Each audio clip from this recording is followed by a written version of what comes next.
নদীর চারপাশে কেউ নাই, একদম নিঃশব্দ পরিবেশ। আর তখনই নদীর পাশের জঙ্গল থেকে বেরিয়ে আসে একটি বিশাল সাপ, নীল চোখের সাপ। সানবি দেখেই তো নদীর পাশেই অজ্ঞান হয়ে পড়ে যায়।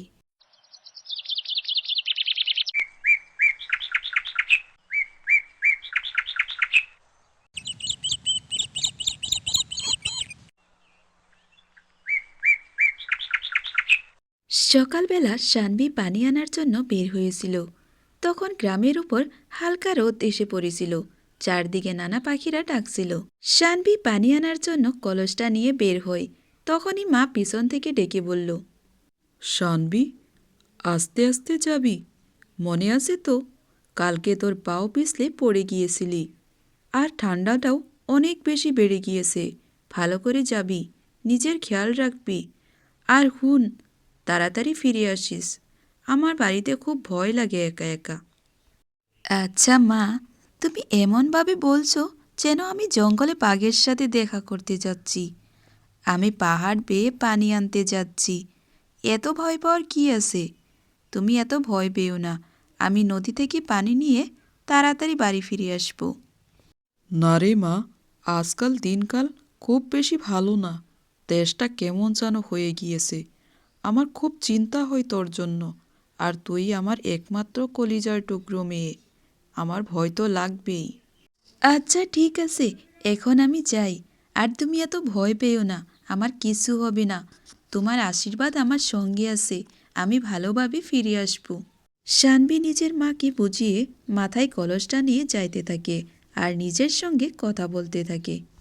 আজকে বেশি করে পানি ভর্তি হবে, মা অনেকগুলো কাপড় যে ধোবে, আবার বাবাকে এসে খাবারও দিতে হবে। আজকে তো অনেক কাজ, তাড়াতাড়ি আবার ফিরতেও হবে। মা না হয়তো ভয় পেতে থাকবে।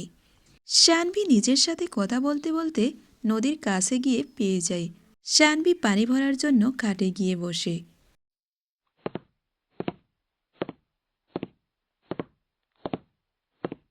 চারপাশে কেউ নাই, শুধু পানির ঝিরঝির শব্দ। নিঃশব্দ একটি পরিবেশ। আর ওইখানে শানবি বসে পানি ভরার জন্য। শানবি পানি ভরতে থাকে। আর তখনই একটি অদ্ভুত আওয়াজ তার কানে আসে।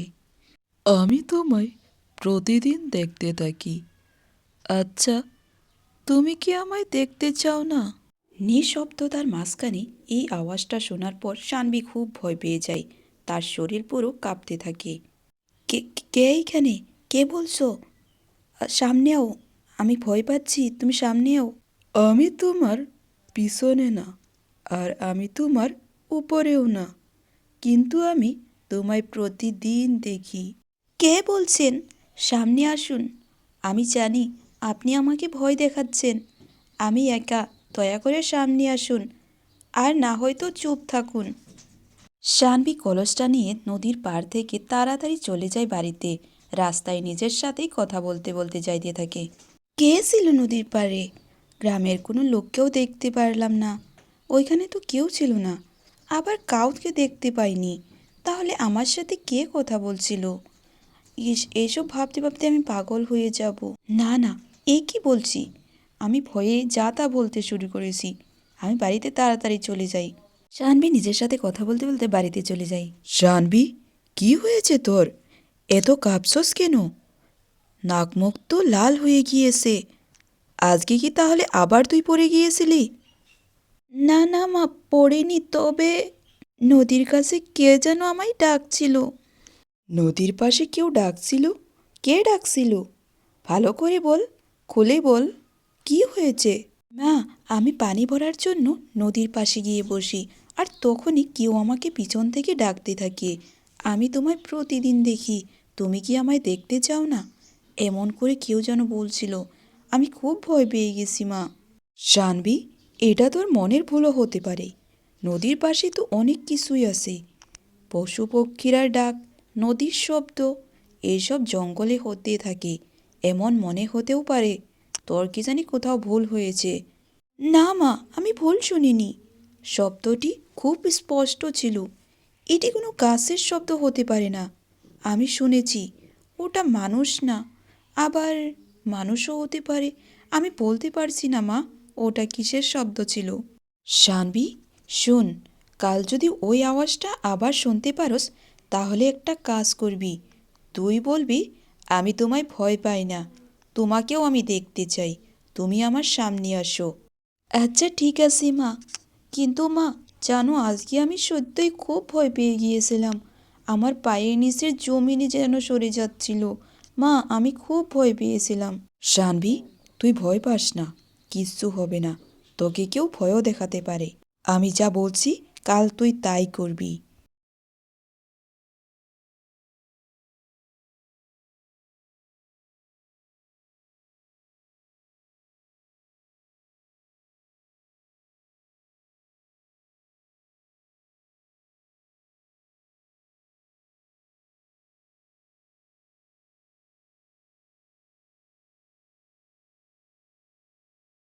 শানবি পরের দিন আবার নদীর পাশে যায় পানি আনার জন্য।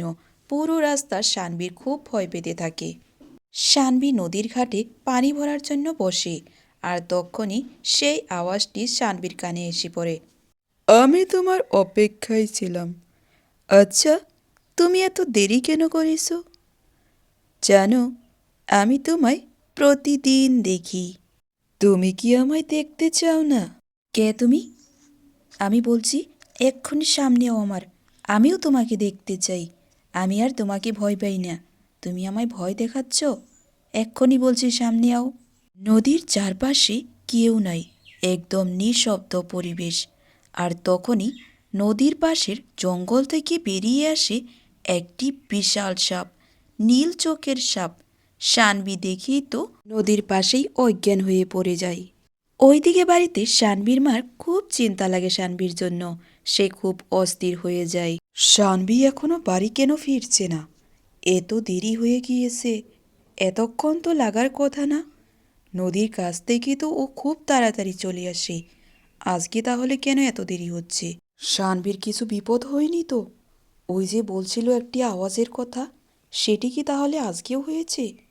না, আমাকে এখানে বসে থাকলে হবে না, আমাকে এক্ষুনি যেতে হবে।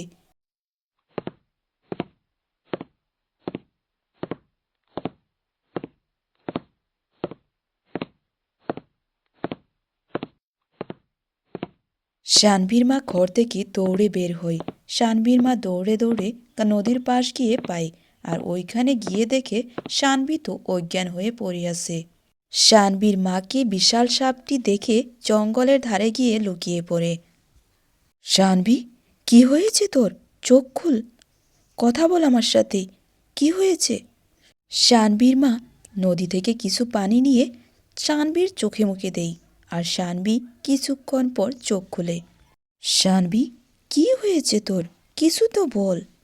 মা, আমার কিছু মনে পড়ছে না, আমি অজ্ঞান হয়ে শুধু পড়ে গিয়েছিলাম, আর তারপর কি হয়েছে আমার কিছু মনে পড়ছে না।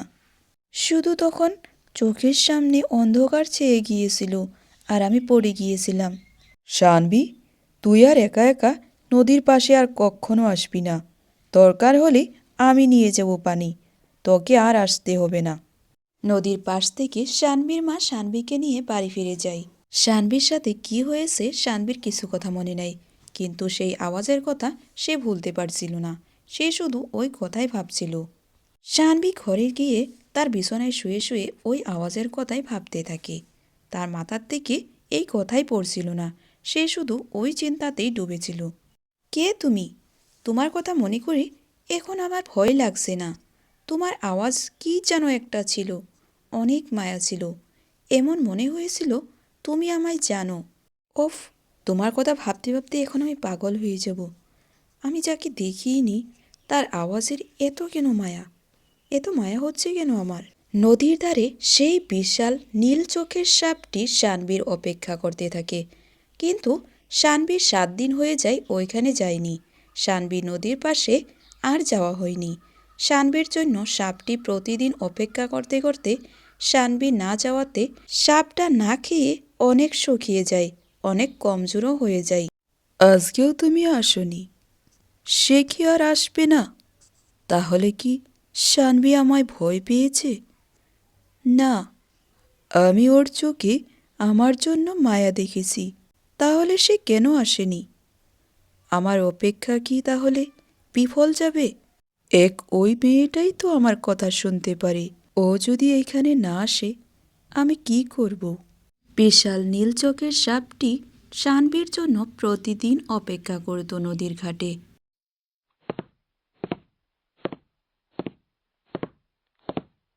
শোনো মা, আমি ভাবছিলাম নদী থেকে পানি নিয়ে আসি। তুমি তো প্রতিদিন যাও, আর কত বাড়িতে বসে থাকবো। আজকে গিয়ে পানি নিয়ে আসি। তুমি তো অনেক কাজ করতে থাকো, তোমার একটু হাতের কাজও হয়ে যাবে। না, দরকার নাই, আমি নিয়ে আসতে পারবো। তুই চুপচাপ বাড়িতে বস, আবার যদি কিছু হয়ে যায় তোর। আরে মা, চিন্তা করো না তো যাই, আর কিচ্ছু হবে না। গিয়ে দেখে আসি, আর পানিও নিয়ে আসি।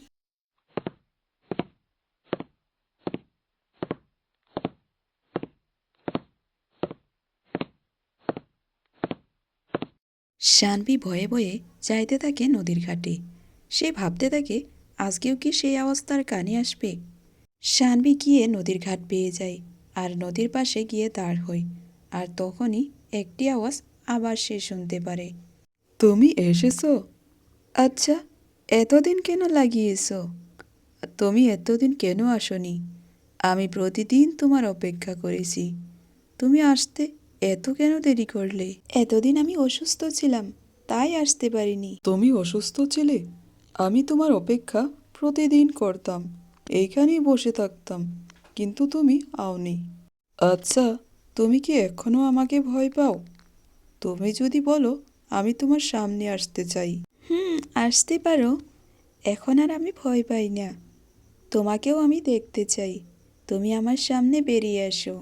নদীর পাশের একটি ঝাড়ি থেকে বেরিয়ে আসে বিশাল চমকিলা নীলা চোখের সাপ। শানভি দেখেই ভয় পেয়ে যায়, তবে সে এইবার পালিয়ে যায়নি। সে তার সাথে কথা বলে। আচ্ছা, তুমি সে যার সাথে আমার কথা হয়েছিল? হ্যাঁ, আমি সে যার সাথে তুমি কথা বলেছিলে। আমি তোমাকে প্রতিদিন নদীর ঘাটে দেখতাম, যখন তুমি নদী থেকে পানি নিতে আসতে। তুমি তো একটি সাপ, তাহলে কিভাবে কথা বলো? সাপ কি মানুষের মতো কথা বলতে পারে? আচ্ছা, বলো তো, তুমি আমার কাছ থেকে কি চাও? তুমি কেন অপেক্ষা করতে আমার জন্য? আর তুমি আমায় কেন দেখতে চাও? আর কেনই বা তুমি আমার অপেক্ষা করতে? তোমার মায়াবী মুখটা আমার দেখেই সেদিনই ভালো লেগে গিয়েছিল, যেদিন আমি তোমায় প্রথমবার এই নদীর ঘাটে দেখেছিলাম। কিন্তু ভয়ে তোমার সাথে কথা বলতে পারলাম না। কিন্তু এখন আর নিজেকে ধরেও রাখতে পারলাম না। আমি তোমাকে কখনো ভয় দেখাতে চাইনি, তবে তুমি যে ভয় পেয়ে যাবে সেটার ভয়টাও আমার ছিল। তাই আমি তোমাকে প্রতিদিন চুপে চুপে দেখতাম। তোমার চোখ, তোমার মুখ, তোমার হাসি, সব কিছুতে আমি মুগ্ধ হয়ে যাই। তখন থেকে তোমায় না দেখলে আমার কিছুই ভালো লাগে না। কিন্তু তুমি তো একটি সাপ। সাপ কি মানুষকে ভালোবাসতে পারে? এটা কিভাবে সম্ভব? তুমি আগে কখনো কেন আমার সামনে আসোনি? কারণ আমি জানতাম তুমি আমায় দেখলেই ভয় পেয়ে যাবে, আর আমি কখনো চাইনি তুমি আমায় দেখে ভয় পেয়ে যাও। তোমাকে দূর থেকে দেখেই আমি নিজেকে বুঝিয়ে নিতাম। আর তুমি বললা না আমি কি চাই? তাহলে শোনো, আমি কি চাই। আমি চাই তোমার সাথে কথা বলতে, তোমাকে দেখতে, তোমার সাথে আমি থাকতে চাই। প্রথমে আমিও ভয় পেয়ে গিয়েছিলাম, কিন্তু এখন আর ভয় পাচ্ছি না।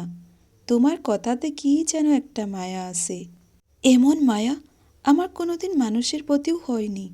তবে তুমি খুব আলাদা, আর তোমার খুব ভালো লাগে আমার। আমি কতবার ভেবেছি তোমার সামনে আসতে, কিন্তু ভয়ে আসতে পারিনি। আমায় দেখে যদি তুমি পালিয়ে যাও, ভয় পেয়ে যাও, তার কারণে আমি কোনোদিন তোমার সামনে আসিনি। আর যখন আমার জ্ঞান হারিয়ে গিয়েছিল, তখন তুমি কি ভেবেছিলে? তখন তো আমি খুব ভয় পেয়ে গিয়েছিলাম, আমার মাথাটাই কাজ করছিল না। তোমার যদি কিছু হয়ে যেত, আমি নিজেকে কখনো ক্ষমা করতে পারতাম না। তুমি না বললে আমি কোনোদিন তোমার সামনেও আসতাম না। তুমি আজকে বলেছো বলেই আমি তোমার সামনে এসেছি। আমি তোমায় খুব ভালোবেসে ফেলেছি। শানভীর চোখে পানি এসে যায়। তুমি মানুষ না, তবে তোমাকেও আমার ভালো লেগেছে। শানবি, আমি তোমায় একদিন আমার নিজের আসল রূপটা দেখাবো। আসল রূপ? এটা আবার কেমন কথা? তোমার আবার কিসের আসল রূপ? ভালো করে বলো তো। সময় আসলে সব কিছু বুঝতে পারবা। শানবি, আমার একটি কথা রাখবে? হ্যাঁ, বলো কি কথা? শানভিকে ও বলে আমায় কি আজকে তোমার বাড়িতে নিয়ে যাবে? শানভি তো এই কথা শুনেই অনেক বেশি ভয় পেয়ে যায়। বা বাড়িতে? তোমায় বাড়িতে কিভাবে নিয়ে যাব? তোমায় যদি মা দেখে অনেক ভয় পেয়ে যাবে। শানবি, তুমি চিন্তা করো না, আমি লুকিয়ে থাকবো। তুমি তোমার ঘরে নিয়ে আমাকে লুকিয়ে রাখবা। শানভিকে অনেকক্ষণ বোঝানোর পর শানভি মান্তি হয়ে যায় তাকে বাড়ি নেওয়ার জন্য। শানভি নদীর কাছ থেকে বাড়ি যাইতে থাকে, আর সাপটা তার পিছন পিছন। যখন গ্রামের মানুষকে দেখে তখন সে ছাড়িতে লুকিয়ে যাইত।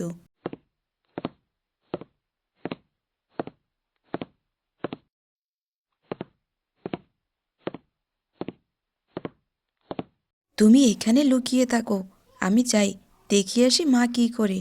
তোমায় দেখলে মায় অনেক ভয় পেয়ে যাবে। তো আমি যতক্ষণ না আসি তুমি এইখানেই লুকিয়ে থাকো। ঠিক আছে, তুমি যতক্ষণ না আসো আমি এইখানেই অপেক্ষা করতে থাকবো।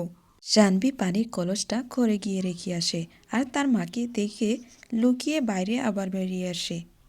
ওইদিকে বাইরে শানভির জন্য সাপটা অপেক্ষা করতে থাকে, আর কিছুক্ষণ পর শানভি বেরিয়ে আসে। তুমি তাড়াতাড়ি চলে আসো, এখন মা কাজ করতেছে, তোমাকে দেখবো না। তুমি তাড়াতাড়ি আমার পিছন পিছন চলে আসো। সাপটা শানভির পিছন পিছন তার ঘরে চলে যায়, আর গিয়ে তার বিছানায় বসে। আর সাপটা শানভিকে বলে রাত 12টায় তার রূপ বদলবে। সাপটা শানভিকে বলে কিছুক্ষণের জন্য তার রূপটা বদলবে, সে মানুষে পরিণত হবে। তখন শানভি বলে, তুমি সত্য বলছো? তখন সাপ বলে, হ্যাঁ। আর কিছুক্ষণ পর শানভিকে বলা কথাটা সত্য হয়ে যায়। রাত 12টা বাজার লগে লগে সাপের শরীরে কি যেন একটা হইতে থাকে, আর কিছুক্ষণ পর তার রূপটা বদলে যায়। আর কিছুক্ষণ পর সে একটি সুন্দর মানুষ রূপে পরিণত হয়। শানভি এই রূপ দেখে কিছুক্ষণের জন্য নিঃশব্দ হয়ে যায়।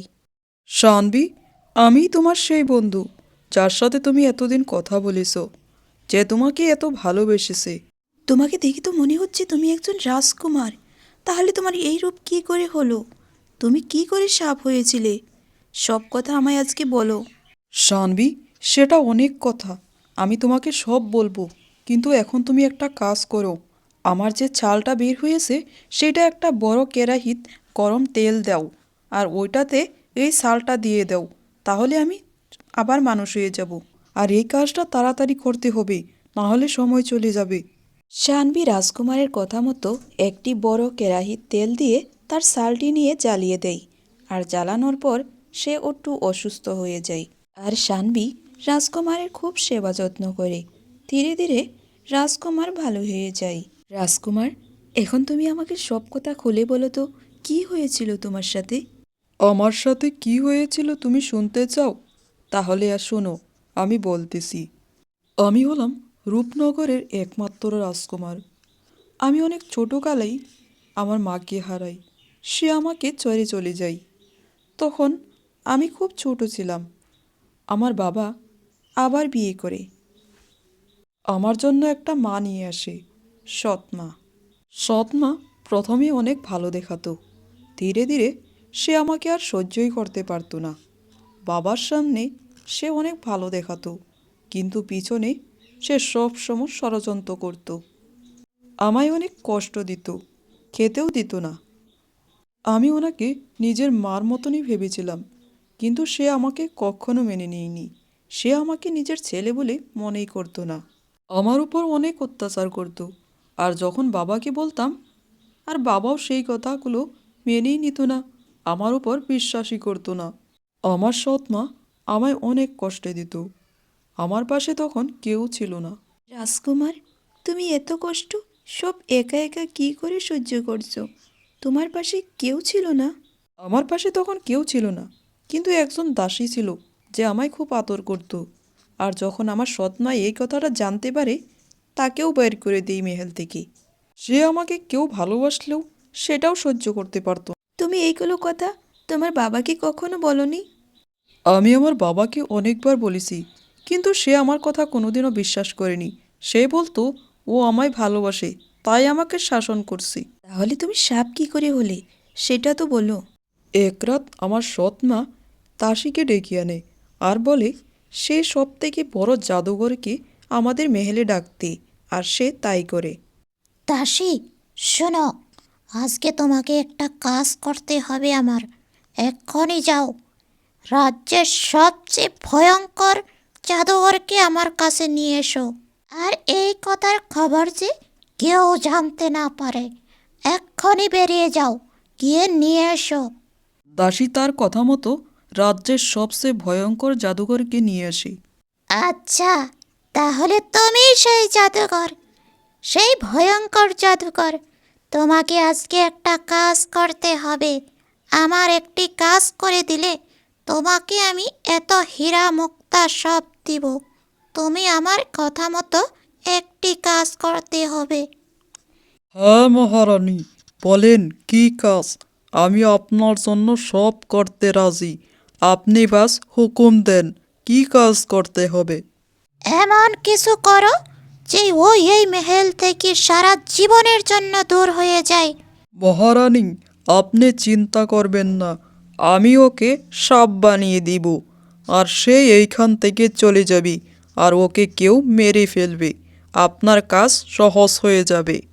মহারানী জাদুকরের সাথে মিলে রাজকুমারকে সাপ বানিয়ে দেই, আর এই কথা মহারাজের কানে তাক যাইতে পারেনি। মহারানী বুদ্ধি করে বলে দিয়েছিল রাজকুমারের মৃত্যু হয়েছে, সবাই তাকে মৃত বলে জানত। রাজকুমারের সাথে কি হয়েছিল সব কথা খুলে বলে দেই রাজকুমার শানভিকে। পরের দিন শানভি তার বাবা মাকে রাজকুমারের কথা বলে। শানভি রাজকুমারের সাথে যা যা হয়েছিল সব কথা খুলে বলে তার বাবা মার কাছে। তার বাবা মা সব কথা শোনার পর অবাক হয়ে যায় আর সব কিছু বুঝতেও পারে। আর তখনই রাজকুমার এগিয়ে এসে তার বাবা মাকে বলে, শানভি আমার জন্য যা করেছে তার জন্য সবসময় আমি কৃতজ্ঞ থাকবো শানভির কাছে। আপনারা যদি অনুমতি দেন তাহলে আমি শানভিকে বিয়ে করতে চাই। আমি শানভিকে অনেক সুখে রাখবো, ভালো রাখবো। আপনারা আমাকে শানভিকে দিয়ে দেন। শানভির বাবা মা মেনে যায় বিয়ের জন্য। আর কিছুদিন পরেই শানভি আর রাজকুমারের বিয়ে হয়ে যায়, আর দুইজন একসাথে সুখে থাকতে থাকে। কিছুদিন পর রাজকুমার শানভিকে নিয়ে তাগর রাজ্যতে ফিরে যায়। মহারানী রাজকুমারকে দেখার লগে লগে তো চমকে যায়। এটা কি করে সম্ভব? তুমি তো মরে গিয়েছো। তাহলে এইখানে কি করছো তুমি? কিভাবে এসেছো তুমি এইখানে? মহারানী, আমি মরিনি, আমি বেঁচে আছি, আমি ভালো আছি। দেখুন, আমি আপনার সামনে। এখন আপনি কি করবেন? আপনি যা আমার সাথে করেছিলেন তার সব কিছু আপনাকে এখন ভরতে হবে। মহারানী, আপনি কি করে পারলেন নিজের সন্তানের সাথে এমন করতে? সৎমা, তাতে কি হয়েছে? আপনাকে তো ও মা বলেছিল। আপনি কি করে পারলেন ওর সাথে এমন করতে? তখনই মহারাজ ওইখানে চলে আসে। মহারাজ নিজের সন্তানটাকে চোখের সামনে দেখে তো বিশ্বাসই করতে পারছে না। এতদিন সে যে জানতো তার ছেলেটা মরে গিয়েছে, এখন নিজের চোখের সামনে দেখে সে খুব ভাবুক হয়ে যায়। তখন রাজকুমার তার বাবাকে সব কথা খুলে বলে, তার সাথে যা যা করেছিল মহারানী সব কথা খুলে বলে। আর তখনই মহারাজ তার ছেলের কাছ থেকে সব কথা শোনার পর মহারানীকে জেলে দিয়ে দেয়। মহারানী অনেক কাকতি মিনতি করে, কিন্তু মহারাজ কোনো তার কথাই শোনে না, তাকে সিধে জেলে দিয়ে দেয়। তারপর রাজকুমারকে মহারাজ রাজা হিসাবে ঘোষিত করে, আর দেশের সব শাসন রাজকুমারের হাতে তুলে দেয়। মহারানীকে জেলে দেওয়ার পর রাজকুমার ওইখানের রাজা হয়ে যায়, আর দেশটাকে সুন্দর করে চালাতে থাকে। আর তারপর শানভি আর রাজকুমার একসাথে সুন্দরভাবে সংসার করতে থাকে।